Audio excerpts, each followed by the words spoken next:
From London, we present The Blanched Soldier, a play for radio by Michael Hardwick, based on the short story by Sir Arthur Conan Doyle. The Blanched Soldier. For a long time, my friend Watson has worried me to write down an experience of my own. I have often had occasion to point out to him how superficial are his own accounts, and to accuse him of pandering to popular taste, instead of confining himself rigidly to facts and figures.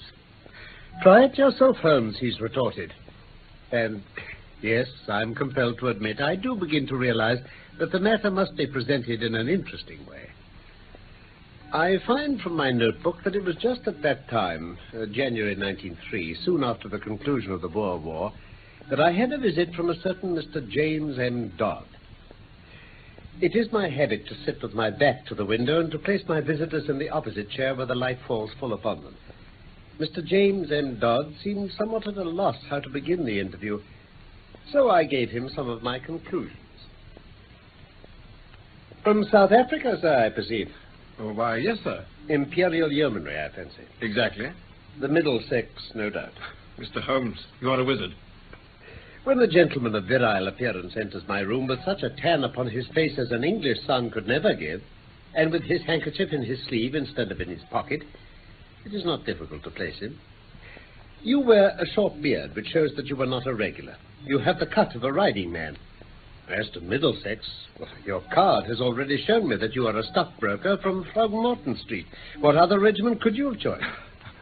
You see everything.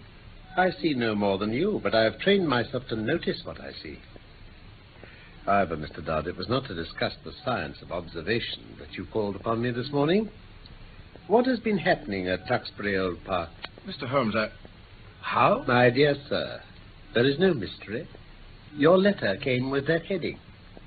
As you fixed this appointment in very pressing terms, it was clear that something sudden and important had occurred during your visit there. Yes, indeed. But a good deal has happened since that letter was written. If Colonel Emsworth hadn't kicked me out, I... Kicked you out? Perhaps, Mr. Dodd, you'll explain what you're talking about. Well, I'd got into the way of supposing that you knew everything without being told. But I will give you the facts, and I hope you'll be able to tell me what they mean. Then pray proceed. Colonel Emsworth was the Crimean VC, you know. Oh, yes, yes. Well, when I joined up in 1901, young Godfrey, his only son, joined the same squadron. Well, we formed the kind of friendship you can only make when you both live the same life and share the same joys and sorrows. We took the rough and the smooth together through a year of fighting. Then, outside Pretoria, he was wounded in the shoulder. I got one letter from the hospital at Cape Town and one from Southampton. Since then, not a word. Not one word, Mr. Holmes, for 6 months or more. And he was my closest pal. And what then? When the war was over and we all got back, I wrote to his father and asked where Godfrey was. No answer. I waited a bit and wrote again. This time I had a reply, short and gruff. Godfrey had gone on a voyage round the world, and it wasn't likely that he'd be back for a year. Well, Mr. Holmes, I wasn't satisfied. The whole thing seemed so damned unnatural. It wasn't like him to drop a pal in such a manner. What did you do? Well, my own affairs took quite a time to straighten out, so I haven't been able to do anything about it till this week. My first move was to go down to his home, Tuxbury Old Park. I had to walk 5 miles from the station, and it was nearly dark when I got there. But at any rate, when I told the old butler my business, he went away and then came back and showed me straight into Colonel Emsworth's study. Well, sir, I should be interested to know the reasons for this visit. I explained to you in my letter, sir. I knew Godfrey in Africa. Yes, I know that. Of course, we've only your word for it. Oh, I have his letters to me in my pocket. Kindly let me see them. We were the closest of friends, sir. Is it not natural that I should wonder at his sudden silence and wish to know what has become of him? I have some recollection, sir, that I had already explained that in replying to your letters. He's gone upon a voyage round the world. His health was in a poor way after his African experiences, and I was of the opinion that complete rest and change were needed. Kindly pass that explanation on to any other friends who may be interested in the matter. Certainly. But perhaps you would have the goodness to let me have the name of the steamer and the shipping line. I have no doubt I shall be able to get a letter through to him. Many people, Mr. Dodd, would take offence at your infernal pertinacity. They would consider this insistence to have reached the point of damned impudence. And you must put it down to my real love for your son. Mr. Dodd, I have already made every allowance upon that score. I must ask you, however, to drop these inquiries. But why, sir? Every family has its own inner knowledge and its own motives. They can't always be made clear to outsiders, however well-intentioned. I would ask you to let the present and the future alone. And now, sir, you have come a long way, and you are welcome to stay the night here. My butler, Ralph, will see to your needs. We dine at 8 o'clock.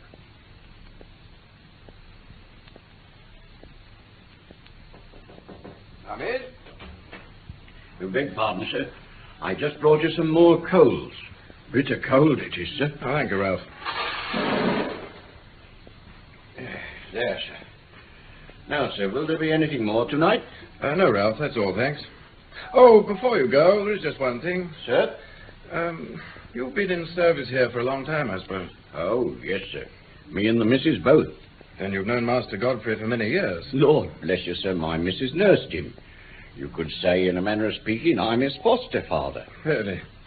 Well, I can tell you, you'd both been very proud to see him in South Africa. He bore himself well, sir, I understand. No braver man in the regiment.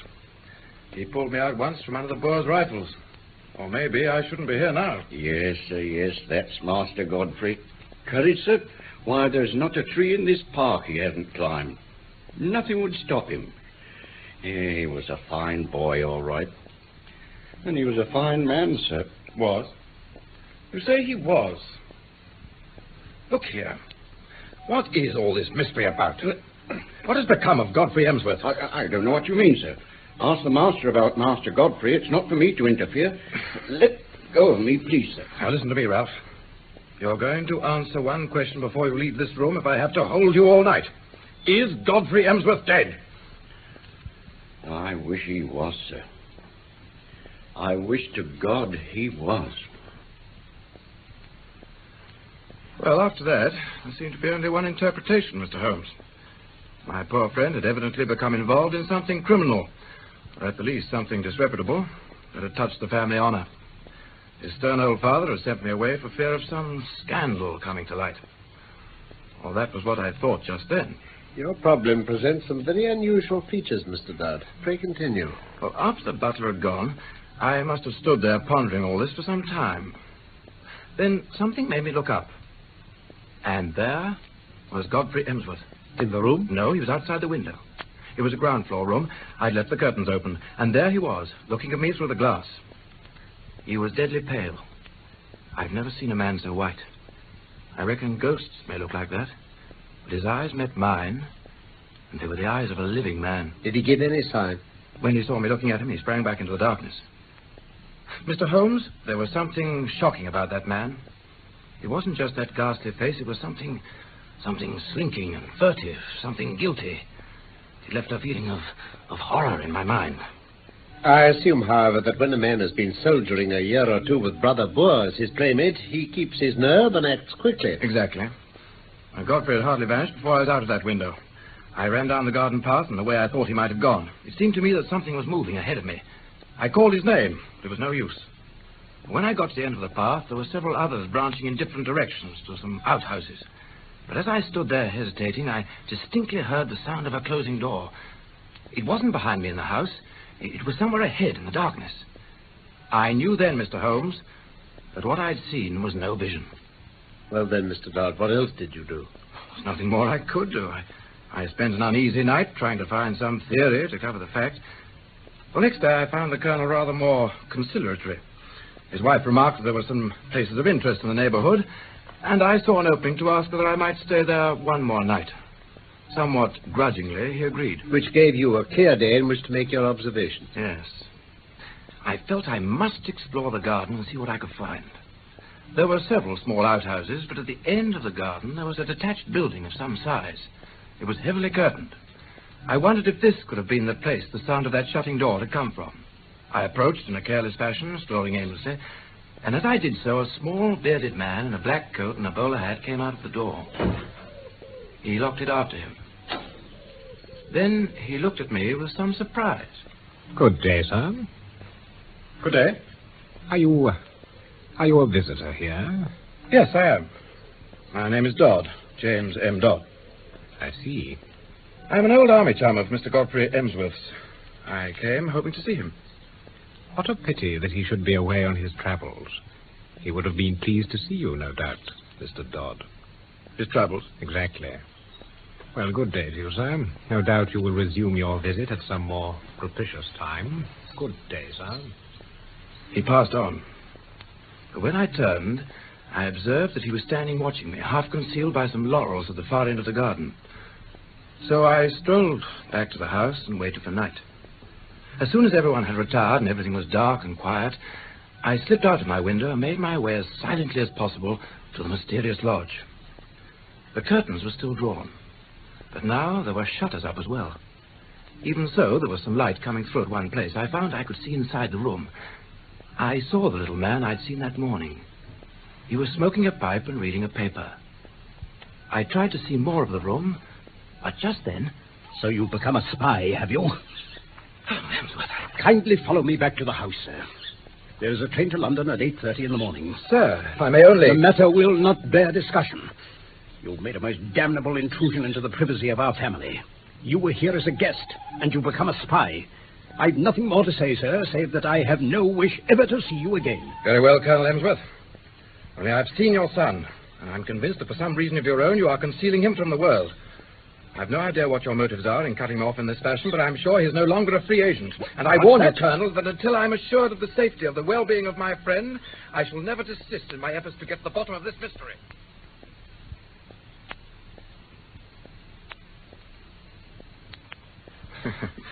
However, he didn't attack me, Mr. Holmes. But there was nothing for it but to take the appointed train, after writing first to ask you to see me. Mr. Dodd, the servants. Now, how many were there in the house? Well, to the best of my belief, there were only the old butler and his wife. The family seemed to live in the simplest fashion. There was no servant then in the detached house? None. Unless the little man with the beard acted as such. He seemed to be quite a superior person. You mentioned seeing him sitting by the fire reading a paper. What paper was it? Well, can that matter? It could be most essential. I really took no notice. Possibly you observed whether it was a broadleaf paper or of that smaller type which one associates with weeklies. Since you mention it, it wasn't very large. Very well. Now, had you any indication that food was conveyed from the one house to the other? Well, I did see old Ralph carrying a basket down the garden walk and going in the direction of this house. Did you make any local inquiries? Yes, I did. I spoke to the station master and the innkeeper. I simply asked if they knew anything of my old comrade, Godfrey Emsworth. Both of them assured me that he'd gone for a voyage round the world. You said nothing of your suspicions? Nothing. Yet you said that you had seen your friend's face quite clearly at the window. So clearly that you're sure of his identity? I have no doubt about it whatever. The lamplight shone full upon him. It couldn't have been someone resembling him. No. It was he. But you say he was changed. Only in color. His face was... How shall I describe it? It was of a fish-belly whiteness. It was bleached. In patches? Well, it was his brow that I saw so clear. It was pressed against the window. Very well, Mr. Dodd. The matter should certainly be inquired into. I will go back with you to Tuxbury Old Park. Today? Oh, as it happens, I'm clearing up another matter at the moment. Let us say the beginning of next week. I shall be ready whenever you are, Mr. Holmes. Oh, I shall also ask an old friend of mine to accompany us. It is possible that his presence may be entirely unnecessary. On the other hand, it may be essential.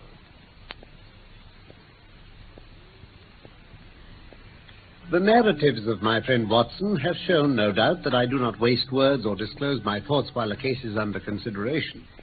In fact, my case was practically complete.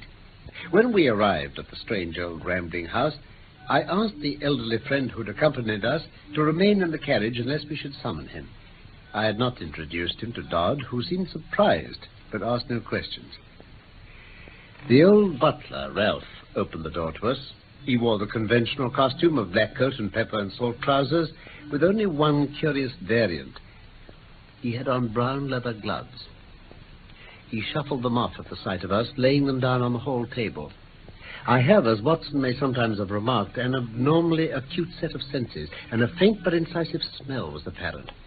I contrived to drop my hat to the floor, and in picking it up, brought my nose within a foot of the gloves. A curious, tarry odor was oozing from them. My case was complete at last. Beg pardon, sir. Mr. Dodd and Mr. Sherlock Holmes to see you, sir. Well, who the devil told you to do... What is the meaning of this? You, sir. Have I not told you, you infernal busybody, never to dare show your damned face here again? If you choose to enter here without my leave, I shall be within my rights if I use violence. As to you, Mr. Holmes, I extend the same warning to you. I am familiar with your ignoble profession. Ralph, telephone at once to the county police. Ask the inspector to send up 2 constables. Yes, sir. Tell him that there are burglars in the house. One moment. You must be aware, Mr. Dodd, that Colonel Emsworth is within his rights. On the other hand, he should recognize that your action is prompted entirely by solicitude for his son. I venture to hope that if I were allowed to have 5 minutes' conversation with Colonel Emsworth, I could certainly alter his view of the matter. What the devil are you waiting for, Ralph? Ring the police, I say. Going, sir. Nothing of the sort. Any police interference would bring about the very catastrophe you're dreading. Stand away from that door, sir. Colonel Emsworth, on this page of my notebook, I am writing just one word. Here you are, sir. Pray read it, and you will know what has brought us here.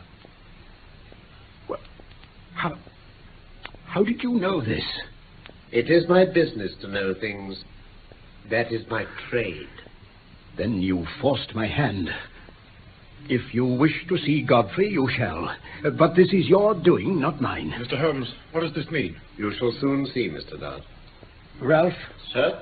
Go down to the garden house and tell Mr. Godfrey and Mr. Kent that in 5 minutes we shall be with them. Very good, sir. Very good.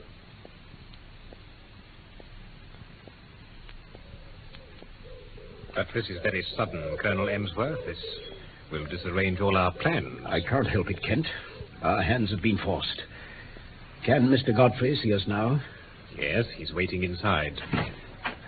Follow me, gentlemen. Godfrey, old man. Don't touch me, Jimmy.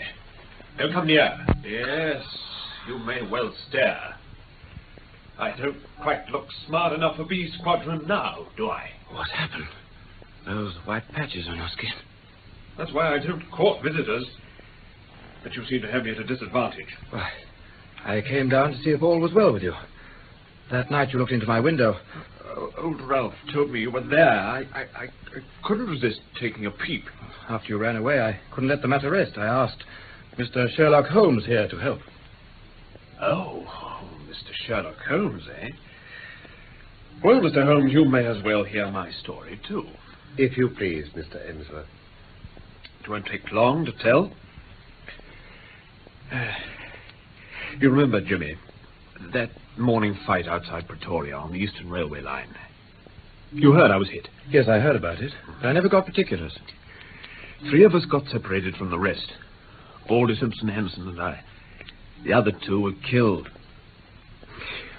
I got a bullet through my shoulder. I stuck on my horse, though, and he galloped several miles with me before I must have rolled off in a faint. When I came to, it was night. It was deadly cold. You remember that kind of numb cold that used to come in the evening? I do. Deadly. There was a building nearby. I knew my only hope was to reach it. I have a dim memory of staggering there, and there was a large room with many beds in it. I just fell onto one of them and passed out. Lucky for you. Was it? When I woke in the morning, it was as though I'd passed from a world of sanity into a nightmare. Standing in front of me was a dwarf-like man with a huge bulbous head. He was jabbering in Dutch and waving his hands. They were like horrible brown sponges. Good Lord. There were others behind him watching me. And as I looked at them, I realized that not one of them was a normal human being. Every one was twisted or swollen or disfigured in some way. And they were laughing at me. God, I can hear them now. Well, then that little beast laid his horrible deformed hands on me and began pulling me off the bed. My wound was bleeding, but he went on. He was as strong as a bull. I don't know what he was going to do, but an elderly man suddenly came in and shouted an order in Dutch, and the little monster moved away. This is fantastic. It's only too true. Well, the elderly man spoke to me in English. "I'm a doctor," he said. "That shoulder of yours wants fixing up quickly, but, man alive, do you know where you are?" "A hospital?" I said. "Yes," he said. "The leper hospital. You're lying in a leper's bed." My God. Now you have the truth, Mr. Dodd. Thanks to the British advance, I was in the General Hospital at Pretoria within a week. Apart from my shoulder, I seem to be all right. It wasn't until they got me home and I came here that these terrible signs began to appear on my face.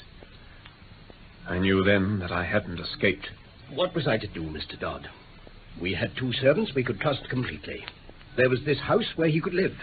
Mr. Kent here, he's a surgeon, was prepared to stay and care for him in secret. Yes, but why? Surely a hospital... don't you see? It would have meant segregation for the rest of his life. To live forever amongst strangers without any hope of release. Even in these quiet parts, if one word had got out, he would have been dragged away to that. Even you had to be kept in the dark, Jimmy. But what I don't understand, Father, is why you've relented now. It was Mr. Sherlock Holmes who forced my hand with this scrap of paper. He wrote one word on it, leprosy. After that, I realized that if he knew so much, it was safer that he should know it all. So it was. And who knows but good may come of it. How? I understand that only you, Mr. Kent, have attended the patient. May I ask, sir, if you are an authority on such tropical or semi-tropical complaints? I have the ordinary knowledge of the educated medical man. I have no doubt, sir, that you are fully competent. But I'm sure you will agree that in such a case, a second opinion is valuable. It would have meant pressure being put on us to segregate him. I foresaw this situation, and I brought with us a friend whose discretion may be absolutely trusted. I was able once to do him a professional service, and he is ready to advise as a friend rather than as a specialist. His name is Sir James Saunders. Sir James? He is at present in the carriage outside the door. Then I should be proud, Mr. Holmes. Good. I will ask him to step this way. Meanwhile, Colonel Emsworth, we may perhaps assemble in your study.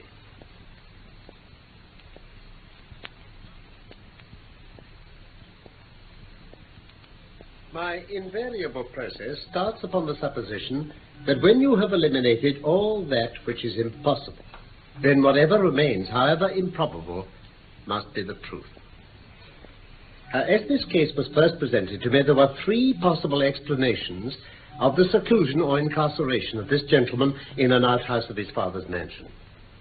There was the possibility that he was in hiding for a crime, or that he was mad and they wished to avoid an asylum, or that he had some disease which caused his segregation. I could think of no other adequate explanations. The criminal solution would not bear inspection. No unsolved crime had been reported from this district. If it were some crime not yet discovered, then clearly it would be to the family's interest to send the delinquent abroad rather than keep him concealed at home. Insanity was more plausible. What's that? The presence of the second person in the outhouse suggested a keeper. The fact that he locked the door when he came out strengthened the supposition. On the other hand, this constraint could not be severe, or the young man could not have got loose to have a look at his friend. You will remember, Mr. Dodd, that I felt round for points. Such as asking me about the paper Mr. Kent had been reading. You were being optimistic there, Mr. Holmes. Had it been a medical paper, it would have helped me. It is not illegal to keep a lunatic upon private premises so long as there is a qualified person in attendance and the authorities have been notified. Then why all this desperate desire for secrecy? So you had no theory to fit the facts again? There remained the third possibility. Rare and unlikely as it was, everything seemed to fit into it. Leprosy is not uncommon in South Africa. Bleaching of the skin is a common result of the disease. By some extraordinary chance, this youth might have contracted it. His people would be placed in a very dreadful position, since they would desire to save him from segregation. Great secrecy would be needed, but he could be allowed some freedom after dark. A devoted medical man